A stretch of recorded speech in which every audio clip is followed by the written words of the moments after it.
అందరికీ నమస్కారం అండి. తెలుగు స్టోరీ బుక్ ఛానల్కి స్వాగతం. ఈరోజు నేను మీకు వినిపించబోతున్న కథ అందం. రచించిన వారు చిట్టిపెద్ది ఉమగారు. కథను చివరి వరకు వినండి. నచ్చితే లైక్ చేయండి. కొత్తగా మన ఛానల్ని చూస్తున్నట్లయితే కనుక సబ్స్క్రైబ్ చేసుకోవడం అస్సలు మర్చిపోవద్దు. మరిక కథలోకి వెళ్ళిపోదామా? ఓసే అర్చన, కాస్త ఇలా వచ్చి ఊరగాయ జాడిని అటక మీద నుంచి దించవే. రాత్రికి ఊరగాయ ముక్క లేదు. పర్వతమ్మ 4వ కూతుర్ని పిలిచింది. అర్చన ఈ లోకంలో ఉంటేగా వినిపించడానికి. మనసైన ప్రియుడు నవలలో నిండా మునిగిపోయింది. పుస్తకం పూర్తయ్యే వరకు ఎంత పిలిచినా లాభం లేదని గ్రహించిన పర్వతమ్మ సణుక్కుంటూనే ఓ కుర్చీని లాక్కొనొచ్చింది. తానే జాడీని దింపుదామని. కుర్చీ మీద అడుగు పెడుతూనే కుర్చీ లోపమో పర్వతమ్మ భారీ కాయమో కాని కుర్చీ బోర్లా పడింది. పర్వతమ్మ కాలు మడత పడింది. చూస్తుండగానే పర్వతమ్మ కాలు మెల్లగా వాచిపోయింది. భరించలేని నొప్పి మొదలైంది. అర్చనకి ఇంక పుస్తకం మూయక తప్పలేదు. ఫ్రాక్చర్ కాలేదు గాని క్రేప్ బ్యాండ్ కట్టి 3 వారాలు రెస్ట్ తీసుకోమని చెప్పి పంపాడు డాక్టరు. 4 రోజులు 4 యుగాలుగా గడిచాయి. అర్చన, భావన నువ్వంటే నువ్వు అనుకుంటూ అన్ని పనులు సగం సగం చేయడంతో ఇల్లు నరకంలా తయారైంది. ఒరే అప్పు, నువ్వెళ్ళి కోడల్ని తీసుకురారా. పర్వతమ్మ విసుగెత్తిపోయి 5వ రోజు అప్పారావుకి పురమాయించింది. కోడలా? కోడలెవరు? అప్పారావు ఆశ్చర్యపోతూ అడిగాడు. కోడలెవరో తెలీదా? కోడలంటే నీ పెళ్ళాం. రేపు మొదటి బస్సుకి రామాపురం వెళ్ళి మైథిలిని తీసుకురా. కట్నం పూర్తిగా ఇచ్చే వరకు అది నీ పెళ్ళాం కాదు, నువ్వు దాని మొగుడు కాదు, అది నా కోడలు కాదు అని పెళ్లిపేట్ల మీద నుంచి తీసుకొచ్చావు కదే. అప్పారావు అమాయకంగా మొహం పెట్టి అడిగాడు. పర్వతమ్మకి ఒళ్ళు మండిపోయింది. తాళి కట్టావుగా, తర్వాత సంగతి తర్వాత. ముందు దాన్ని తీసుకురా. ఇంకా 2 వారాలు నేను లేవడానికి లేదు. ఇప్పుడే ఇల్లు నరకమైపోయింది. అసలు సంగతి అది. అప్పారావు మనసులోనే అనుకున్నాడు. అప్పారావు పెళ్లి మైథిలితో అయ్యి 5 నెలలు దాటినా పర్వతమ్మ కోడల్ని ఇంకా తీసుకురాలేదు. కట్నం డబ్బు పూర్తిగా ఇస్తే గాని ఇంటి గడప తొక్కొద్దని మైథిలి తండ్రి బుల్లిరాయుడు గారికి గట్టిగా వార్నింగ్ ఇచ్చింది. కూతురికి ఎలాగైనా పెళ్లి చేసేయాలి అన్న తపనతో బుల్లిరాయుడు గారు పర్వతమ్మ చెప్పిన దానికల్లా అడిగిన దానికల్లా తలూపాడు గాని ఆయనకి అంత స్తోమత లేదు. ఆఖరికి కట్నం డబ్బు ఓ 20,000 తక్కువ పడింది. పెళ్ళయ్యాక చల్లగా ఇంకెవ్వలేనని చేతులెత్తేశాడు. పర్వతమ్మ అగ్గి మీద గుగ్గిలమై పెళ్లితంతవుతూనే అప్పారావును లాక్కొచ్చేసింది. పెళ్లి అర్ధాంతరంగా ముగిసినందుకు అప్పారావు అట్టే బాధపడలేదు. చీకట్లో నుంచుంటే మనిషి ఉన్న జాడ కూడా లేకుండా నలుపులో నలుపుగా కలిసిపోతుంది మైథిలి. అంత చిక్కటి రంగు మైథిలిది. తారుడబ్బా, దానికి తోడు పిప్పళ్ల బస్తాల లావు. బుల్లిరాయుడు గారు ఎలాగైనా కూతురికి పెళ్లి చేసేయాలని పర్వతమ్మ గొంతెమ్మ కోరికలకి తలాడిస్తే అప్పారావు అమ్మ మాట కాదంటే ఈ జన్మలో పెళ్లి కాదు అన్న విరక్తితో తలూపాడు. పిల్ల కాస్త నలుపు అయితేనే మొహంలో కళుంది, కాస్త ఒళ్ళుగా ఉంటుంది. అయితేనే ఆ జడ నిగనిగలాడుతూ జర్రిగొడ్డులా అంతలావున మోకాళ్ళ దాకా ఉంది. ఈ రోజుల్లో అమ్మాయిలకి జుట్టే ఉండడం లేదు. కళ్ళు కలువరేకుల్లా వెడల్పుగా చెంపల చివర్లనంటుకున్నాయి. సంసార పక్షం పిల్లకే. పర్వతమ్మ అన్ని ప్లస్ పాయింట్లు చూపించాక ఆఖరికి అప్పారావుకి కూడా మైథిలి బాగానే ఉందనిపించింది. 4 ఆడపిల్లల మధ్య ఒక్కడే కొడుకు పర్వతమ్మ సీతారామయ్యలకి. అందుకే అందరి ఆశలు అప్పారావు మీదే. అప్పారావుకి 2 అక్కలు 2 చెల్లెళ్ళు. అప్పారావు పెళ్లి ద్వారా ఘనంగా ఆడపడుచు కట్నాలు రాబట్టుకోవాలని అక్కలు చెల్లెళ్ళు ఆశపడితే ఒక్కగానొక్క కొడుకు కాబట్టి వీలైనంత ఎక్కువ కట్నం గుంజాలన్నది పర్వతమ్మ కోరిక. సీతారామయ్య మాటకి ఇంట్లో విలువలేదు కాబట్టి ఆయన మనసేంటో ఎవరికీ తెలియదు.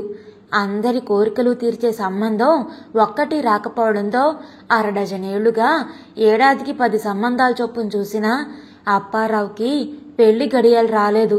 పుచ్చుకునే వాళ్ళకి కోరికలు ఉన్నప్పుడు ఇచ్చే వాళ్ళకి కోరికలుంటాయిగా.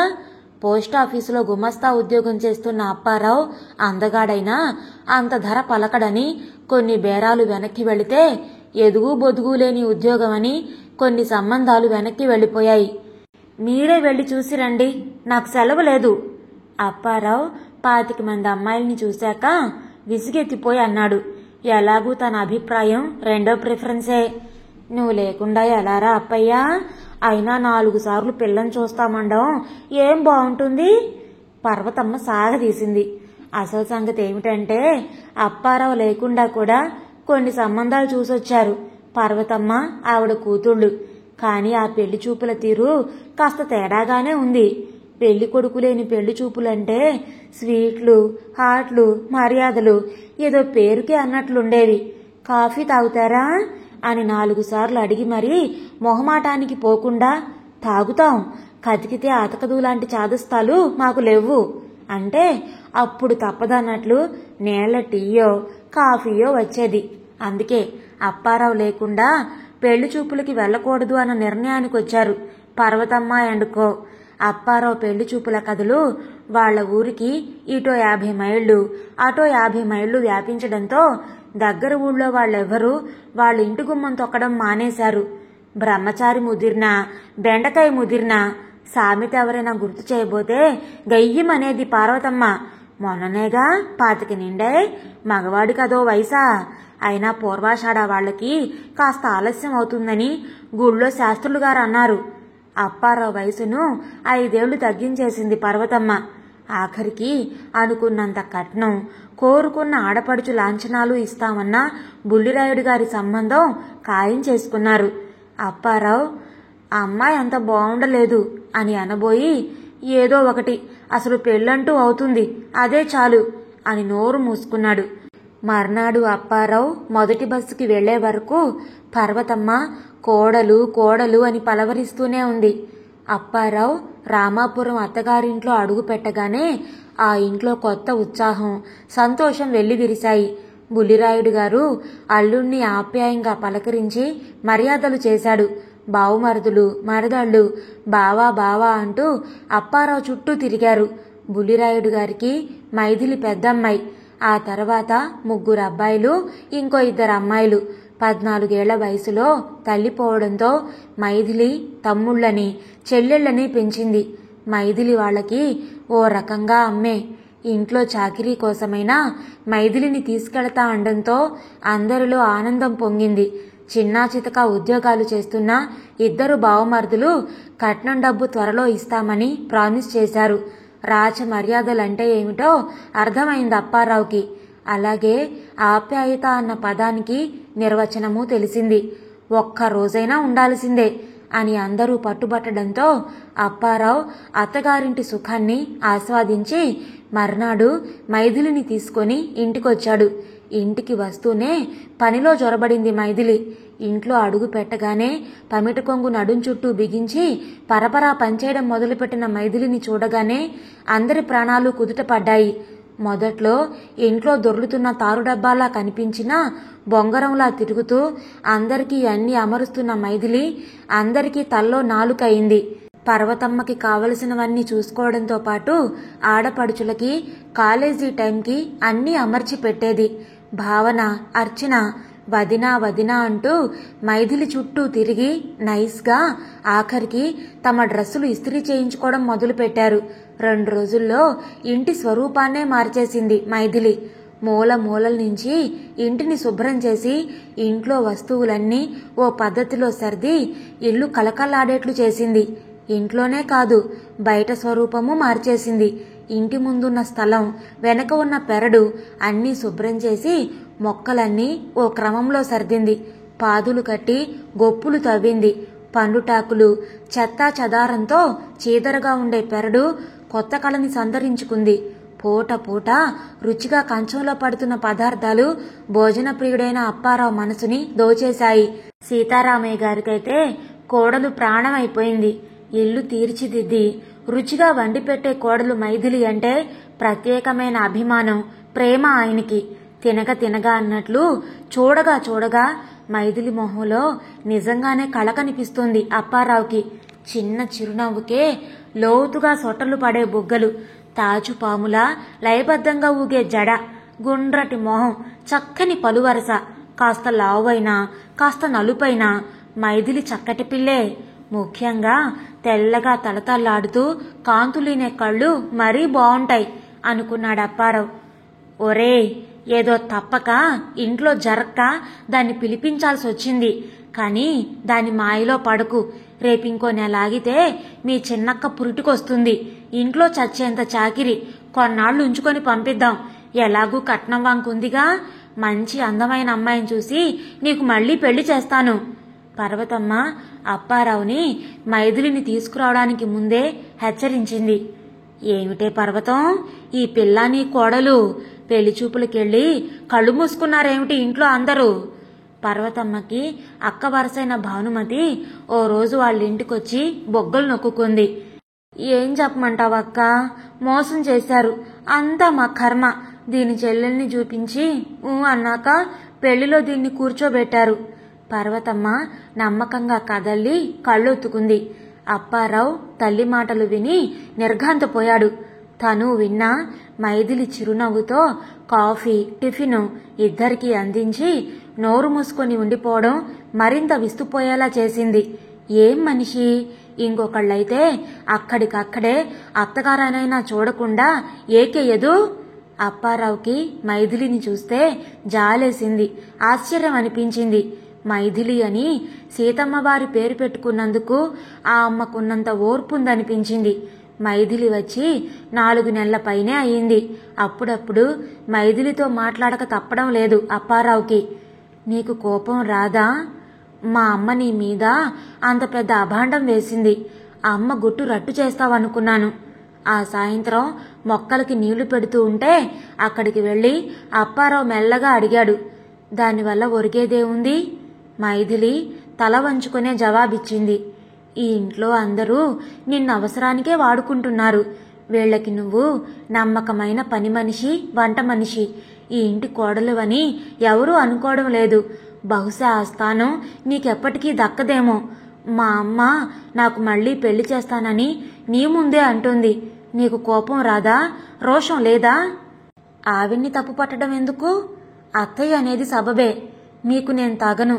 అయినా మన మధ్య ఏ సంబంధం ఉందని బాధపడ్ను? మైథిలి మెల్లగా అన్న ఆ మాటలు ములుకుల్లా అప్పారావు గుండెని గుచ్చుకున్నాయి. ఆ రాత్రంతా అప్పారావుకి నిద్ర పట్టలేదు. పక్క మీద దొర్లుతూనే ఉన్నాడు. మైథిలి మంచితనం, అణుకువ అప్పారావుని వివసుణ్ణి చేస్తున్నాయి. సొట్టలు పడే బుగ్గలు, పల్చటి పెదాలు, అయస్కాంతంలా ఆకర్షించే కళ్ళు, పిరుదుల మీద నాట్యం చేసే జడ. మైథిలికి తాళి కట్టి తనేం చేశాడు? పెళ్లికి ముందు, ఆ తర్వాత కూడా తను ప్రవర్తించిన తీరు సిగ్గుచేటు. అమ్మ ఎక్కువ కట్నం కోసం ఇంకో పెళ్లి చేస్తానంటుంటే గొర్రెలా తలాడిస్తున్నాడు. మన బంగారం మంచిదైతే మైథిలి ఎంత సున్నితంగా తెలియచెప్పింది ఆ సంగతి. అయినా మన మధ్య ఏం సంబంధం ఉందని బాధపడాలి? మైథిలి మాటలు చెవుల్లో గింగురుమంటున్నాయి. తల్లిని తప్పుబడుతున్న తను అమ్మ కంటే పెద్ద తప్పు చేశాడు. మైథిలి పెద్ద అందగత కాకపోవచ్చు. ఆ సంగతి ముందే ఎందుకు తెగేసి చెప్పలేకపోయాడు? పెళ్లి చేసుకున్న తను మైథిలి పట్ల ప్రవర్తిస్తున్న తీరు తప్పు. పెళ్లికి సన్నగా ఉన్న అమ్మాయిలు ఎంతమంది పెళ్లి తర్వాత పిప్పళ్ల బస్తాల్లా తయారు కావడం లేదు? వాళ్ళని భర్తలు వదిలేయరే? అందగత్తె అని ఏరి కోరి ఇంద్రుని పెళ్లి చేసుకున్న చంద్రమోహన్ ఏం సుఖపడుతున్నాడు? పెళ్లైన 2 ఏళ్లకి భర్తని, బిడ్డని కూడా వదిలేసి వెళ్ళిపోయింది ఇందిర. చంద్రమోహన్ ఆత్మహత్యకు పాల్పడ్డాడు అవమానం భరించలేక. రాత్రంతా ఆలోచిస్తూనే పడుకున్న అప్పారావుకి ఎప్పుడో తెల్లవారుజామున నిద్ర పట్టింది. 2వ కూతురు చంటిపిల్లనెత్తుకుని అత్తగారింటికి వెళ్ళాక పర్వతమ్మ మెల్లగా మైథిలిని పుట్టింటికి పంపించేసింది. అప్పారావు ఎప్పట్లాగే అమ్మ ఆజ్ఞ ప్రకారం ఆమెని దింపడానికి రామాపురం వెళ్ళాడు. మళ్ళీ మిమ్మల్ని చూడగలనో లేదో. బహుశా ఇదే మన ఆఖరి చూపు. ఆరోగ్యం జాగ్రత్తగా చూసుకోండి. మీకు చల్లటి వస్తువులు పడవు, జాగ్రత్త. అప్పారావు తిరుగు ప్రయాణమై వెళ్తున్నప్పుడు మైథిలి అంది. మైథిలి పెద్ద పెద్ద కళ్ళ నిండా నీళ్లు. మైథిలి వంక ఓసారి దీర్ఘంగా చూసి వెళ్ళిపోయాడు అప్పారావు.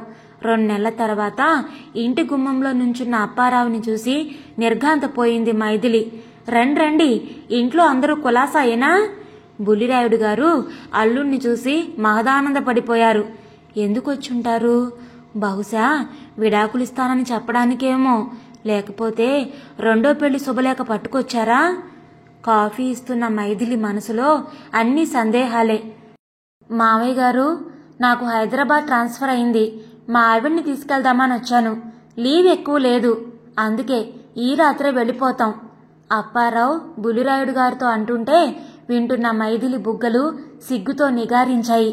సిగ్గుతో ఒప్పుల కుప్పైపోతూ లోపలికి వెళ్ళిపోతున్న మైథిలి అత్యద్భుతంగా కనిపించింది అప్పారావుకి. అందం చూసే కళ్ళల్లో ఉంది. ఎంత నిజం! అప్పారావు మనసు సంతృప్తితో నిండిపోయింది. తను కావాలని ట్రాన్స్ఫర్ చేయించుకున్నాడని, మైథిలితో కాపురం పెట్టాడని తెలిసిన రోజు పర్వతమ్మ ఎలా గంగవేర్రిలెత్తిపోయి శివతాండవం చేస్తుందో ఊహించుకున్న అప్పారావు పెదాల మీద చిరునవ్వు మొలుచుకొచ్చింది. ఇదండి ఈరోజు కథ. మీకు నచ్చిందా? నచ్చితే లైక్ చేయండి, షేర్ చేయండి. అలాగే మీ విలువైన అభిప్రాయాలను కామెంట్స్లో తప్పకుండా తెలియచేయండి. ఇంత మంచి కథను మనకు అందించిన చిట్టి పెద్ది ఉమ్మగారికి మనందరి తరపు నుంచి ధన్యవాదాలు తెలియచేసుకుంటున్నానండి. ఇలాంటి మరెన్నో మంచి మంచి కథలు వినడానికి కొత్త వాళ్ళు మన ఛానల్ని తప్పకుండా సబ్స్క్రైబ్ చేసుకోండి. మరొక మంచి కథతో మళ్ళీ కలుద్దాం.